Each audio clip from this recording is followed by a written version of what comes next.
Alright, and welcome back. After releasing their debut album in 1984 through Tropical Records, they would end up getting signed to Island Records, which was the home to Anthrax at the time. So, in 1987, they would release their follow-up, which making their major label debut. And the album is titled Leatherwolf. Yes, of course, this is one of the reasons for why I think the debut album had to get at least a title change, why they had to be called Endangered Species, because so nobody would be confused with this one. And if they can just look at the back of both of these covers, you know, the track listing, it obviously would occur to them that this is a different album in itself. So, with that said, instead of continuing with Mike Evans and Randy Burns, producing them, they get Bruce Barris and Kevin Beamish, who worked with Saxon on Crusader and Shock Paris's Concrete Killers. So, with that, is there a slight difference in sound on here that was on the debut? Not too much. But there is a slight difference. And so it's up at Rise and Fall. Rise or Fall. The Calling, which are definitely good.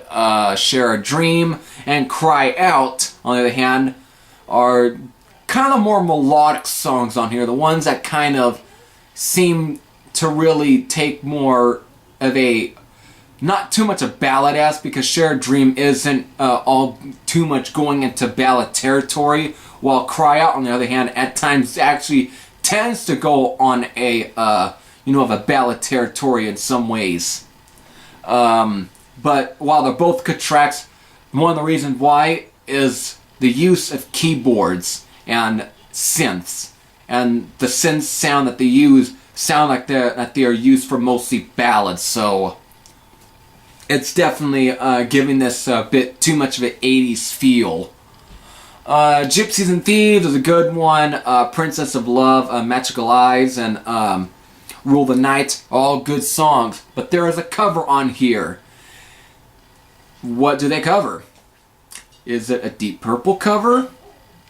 Is it a Golden Earring cover? Is it a Badfinger or Free cover? What do they cover? Or Rainbow? No, they cover a Creedence Clearwater Revival song, and it's Bad Mood Rising. Now, from hindsight, that'd be a really bad idea, because this is a U.S. power metal band. How can you take a sort of swamp rocker like early's sort of like that kind of track and mix it with US power metal? How can you do that? They're totally different genres of music. How can it work? For some reason, I think it worked. They were able to make it's like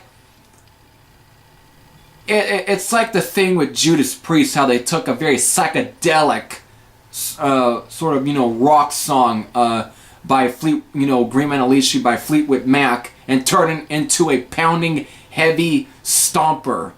Same thing with here. It's a very almost a speed metal version of it, and at times it doesn't even sound like the actual song, yet it actually does have it. It is the same song, but it's just at times it sounds so different from the original version. But still, I think was done not too bad. I think it was good. Some might not agree. Some might. It's, music is subjective. So, with that, overall, it's a good album. Probably at times not nearly as strong as the debut, in my opinion, but still is good. Of course, we do need to get to the third album, which would be the last album by Leatherwolf from the 80s, before going into like the 90s. So, with that, if you have heard this album, what are your thoughts? If you have any thoughts, Post your comments down below. This is Heavy Thrash saying, I'm out, and I'll see you on the other side.